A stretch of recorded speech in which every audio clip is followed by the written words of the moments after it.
What's up, everyone, and welcome to day 2 of the 5-Star Grand Prix 2024 reviews. I am, of course, Scott Edwards, back for a second edition of this review. Yesterday, if you didn't see it, you can go check it out. Review number 1, talking about the entire opening night of the 5-Star Grand Prix, is available now on the YouTube channel. Make sure to subscribe, like the video, and leave a comment so that it helps the overall channel and continues to help us build. Make sure you go and check that out. But like I said, we are here for day 2 in all red stars block today. As I said yesterday in the shows, they're going to be shorter for the most part, especially on the single days. The first days, we're just talking about what we're going for with the series. Today, we're just reviewing 6 matches from Shibuya. It is available over on Stardom World. So if you want to check out this show, it is up on Stardom World right now. The entire show aired live at about 12 a.m. Eastern my time today. I made sure to watch it live. And then tomorrow we'll be back with another full slate of matches, as they will be running not one but 2 shows in a double header. We will be keeping those all into one video, so that we'll treat it as day 3. I think it's fair that way. It's just a packed show in that style. But we're gonna get right to it here. So this show, like I said, was in Shibuya. Um, for what was an interesting card. It's the Red Stars block being highlighted. Your main event was Mayu Iwatani versus Iida, so the Stars connection was there. Of course, Iida's first match after missing the opening night of the tournament. And I want to give a shout out before we continue to my friend Doc for these incredible graphics here. I love the graphic that we have going for these shows. As you saw, the purple one for the full days with both blue and red. Then of course we'll have red stars and blue stars moving forward. So let's talk about this show, a show that I found to be mostly solid. And it really comes with the red stars B block, which we all knew going into this tournament, right? That they were going to be the highlight. I just don't know if we fully knew how great they were going to be in terms of the rest of the field. But let's get right to it. So the opening match of the day was Maika versus Yuna Mizumori. Yuna Mizumori making her 5-star Grand Prix debut in her first match on the tournament. And I thought this match was a perfect start to this show. You get the powerhouse exchanges, obviously, between Yuna and Maika, running into each other as hard as they can with lariats. I thought that was very much the right way to kick off this show. You're right. You set the pace, you set the standard with these two and what they're going for, which is this big powerhouse type match. I thought they were entertaining in that point, and I thought honestly, Yuna Mizumori was the one that looked best in this match. I don't know if Maika obviously has the new look and everything. I don't know if she's going for a different style, or like she's not wrestling her usual matches, which is a good thing and bad. Like, I think she really figured it out as World of Stardom champion. But it's never a bad time to try new things, and it feels like she's trying some new things in this tournament. But the second half of this match was very Maika, and in all the best ways, really. I thought it was great, truthfully. I think when it comes to these two, like, this is what you're looking for. It wasn't long, it got the job done. It's exactly what I think you're looking for in terms of one, these two facing off into an opener, right? I've said that. I keep saying that because that's really how I felt. It was 9 minutes and 6 seconds. So obviously, another key part of this moving forward is as they have these singular shows, it's more time for the undercard matches to breathe, right? When you have the 12 match cards, those lower matches are going to get 5 minutes or less for the most part. So giving this match a chance, giving them 9 minutes allowed Unamon to, I really think, showcase herself, and she's not going to pass up this opportunity. So I thought this was a good, strong match to open the show. Next up, we had Hazuki versus Ruaka. Um, I wish I could walk away from this match and say it was really good. Um, I don't. So this crowd was not a good crowd for this show. Like I thought the opening night crowd was really strong. This crowd was very quiet. And a match like this, right? And I think Hazuki works super well off of the crowd reactions, and she's really good at getting crowds into her matches. They just weren't feeling it here, and I wasn't feeling this match really that much either. I thought it was just a match. Like that was my big takeaway. Like this is kind of whatever. And this is the start of 4 hate matches in a row. Listen, I know I've been a little harsh on hate. I'm still not sold on it, but doing 4 heel design of the same faction matches in a row is not the way to go on these shows at all. Obviously, I'm not reviewing the tags, but I'll quickly talk. Like, you have the Natsuko Rena versus Meltier tag where it's to build Tam to get it.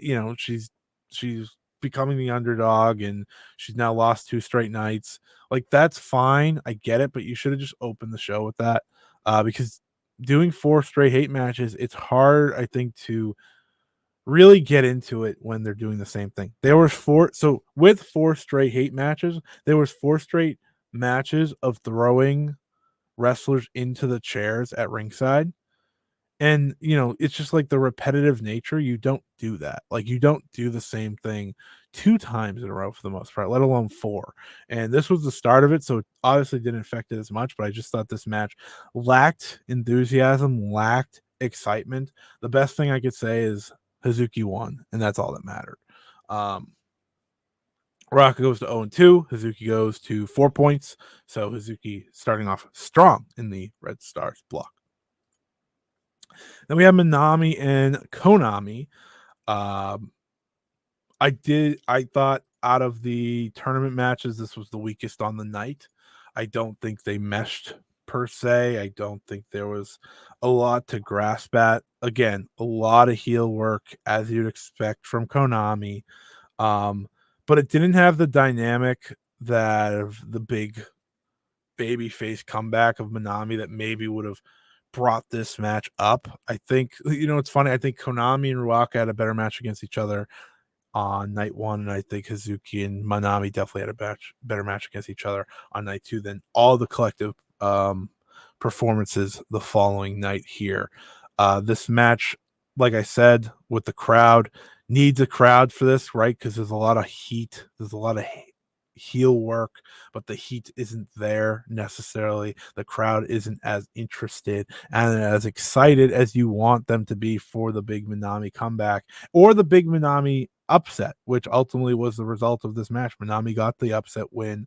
And I just don't think it had the reaction or excitement that I would have liked to see, right? This is a big win for Manami beating Konami. And I don't know if it hit the bases that I would have liked to see it at. But this was the last match of the Red Stars A block.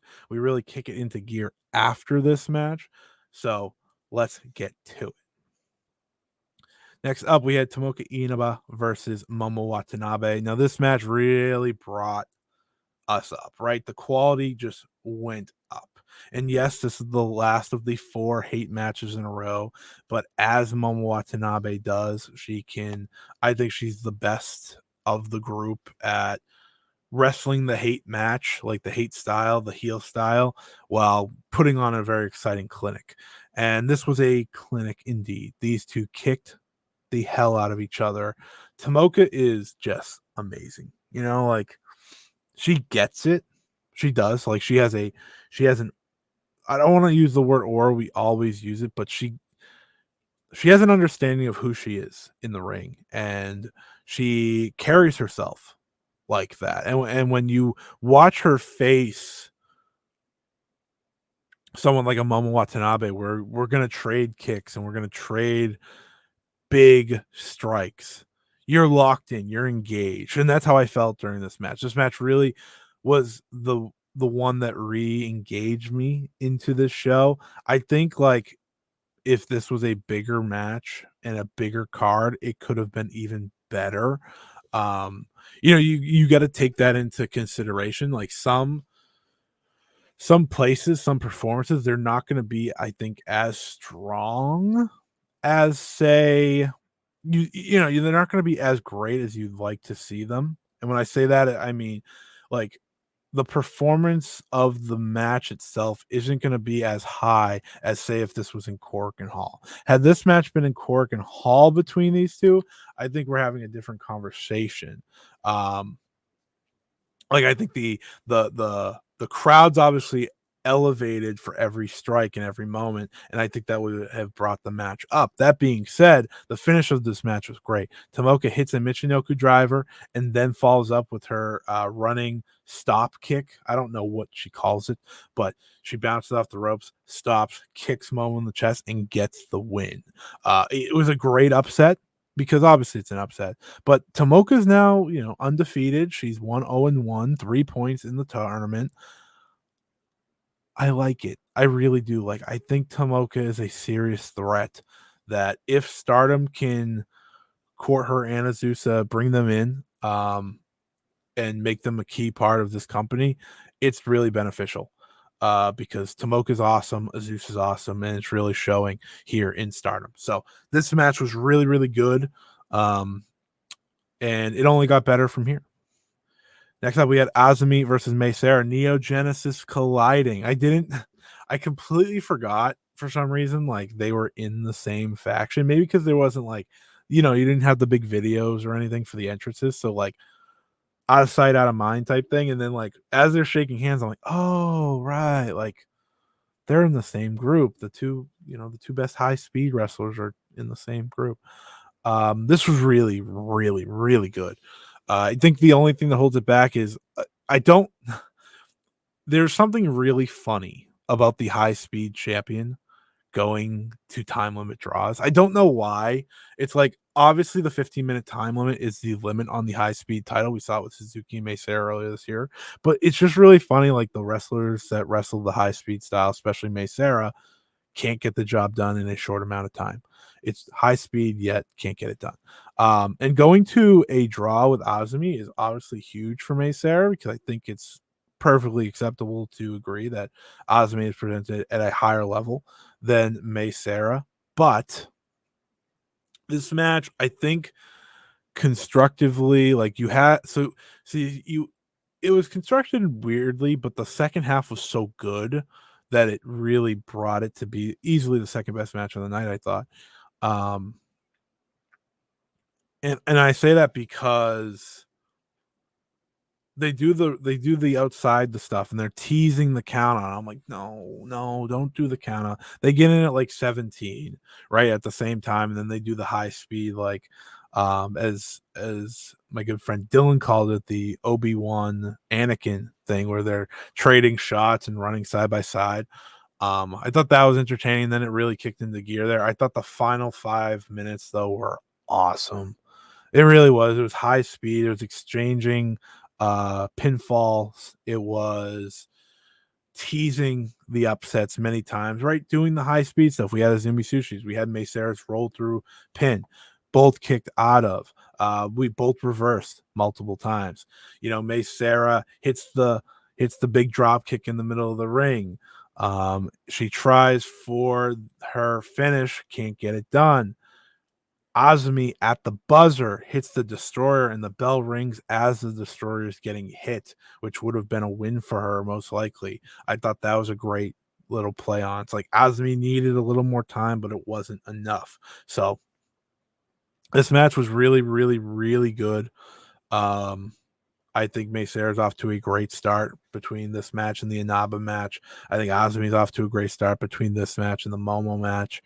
Um, this block just is killer. Like, you know, it's it's exactly as I expected it to be. It's carrying the tournament so far. We'll see how Blue Stars block does on their own day or own little run tomorrow as a 6-match show early on. But no complaints here. No complaints here at all. I do wish there was a finish, but Mei Seira I think it'd be really funny if Mei Seira just drew every match. That's kind of what I want now. And then we have the main event. Mayu Iwatani versus Iida, Stars versus Stars. This was great. Like, you listen to me and I'm gonna praise Mayu Iwatani. It's just what I do. It's just what I do. It's just what happens, right? She's again the greatest of all time. And I feel like through the first 2 days of this tournament, it's not even close. I just like she is on such another level, right? The TAM match gonna be the match of the tournament until proven otherwise. This match was completely different from what I expected, but it was so good. They chopped the hell out of each other. Mayu posted a photo of her chest after the match. It is Ida's hand in 7 different ways in the most red, nasty mark you'd ever see. And you could just see her chest like bubbling up as the match went on. And she just kept fighting back. And the best part about Mayu is she's hitting chops back and trading chops back. It's not a thing she does, but she's hitting them back and hitting them loudly. They're doing this test, and ultimately it breaks down, and Mayu, switches up that gear and gets back offensively. But Ida's been so resilient this year, and her matches are so well thought out as the underdog who's the powerful beast, the powerful monster. She hit a Larry at one point in this match that I literally jumped out of my chair. Like Mayu flipped it 7 different directions. It was nasty. It was great. I loved this match. Ida's going for the win. Iida hit a brain buster, which was a shout out to Hazuki, who hits, of course, the vertical drop brain buster for her finish. That was a great near fall. But the match ending was perfect. Iida gets caught. Mayu hits a tombstone and then the moonsault to win. She said good Iida good night. And 1, 2, 3, it's over. As you can see in this picture, you can see kind of how her chest got. This is the greatest of all time right here. I've said this for years, and I feel it more and more every time I watch her. Mayu Iwatani is on another freaking level. She's absolutely incredible. 2 for 2. 2 of the best matches of the tournament so far. Saya Iida delivers huge in the main event. I think making the decision to put her in the main event was absolutely right. And yeah, I just loved this match. It was I'm so happy this main evented the show. I think they absolutely deserve it. I think Saya Iida deserved it, but the finish of the tombstone into the moonsault was perfect. It was kind of sudden but great, and the crowd was super into this. The crowd was really quiet all night. This was the most into it they were all night long, and it really helped the match overall. So Mayu Iwatani goes to 4 points. Saeed is down to 0-1 and 0 with 0. And that is your review for day 2 of the 5-star Grand Prix. I'll be back tomorrow, like I said, so make sure you subscribe, like this video, leave a comment to let me know how you thought. What did you think of this show? The first double block show, of course, the first time we got to see just red stars get the highlight. What did you think of it? Let me know what else you'd like to hear from me moving forward to update everyone on the match ratings so far in our MVP chase. So technically Tam is in the lead here. Let me zoom in a little bit more because we are just doing red today. So as you can see here, the match ratings are as follows. Mayu Iwatani and Iida with the highlight, top match. And then I thought Azumi and Mei Seira, followed by Tomoka and Momo Watanabe with the third best match. We also had the Maika Yuna match, which I thought was strong. which, she's one less, so a very strong showing. I think Mayu Iwatani is well on her way to being the MVP of this tournament. Depends what Tam and Iida do tomorrow. I'm very excited to see what that looks like, because maybe we are right here. Maybe we were all tied up. So here's your averages so far for the Red Stars block. A good start, as you can see. The Red Stars B block is absolutely crushing it. I think anything over a 3.5 is incredible. So shouts out to all of them. But thank you everyone for listening. I'll be back, like I said, tomorrow for the double header review. Until then, see ya. Appreciate you for listening. Make sure, like I said, to subscribe if you haven't already.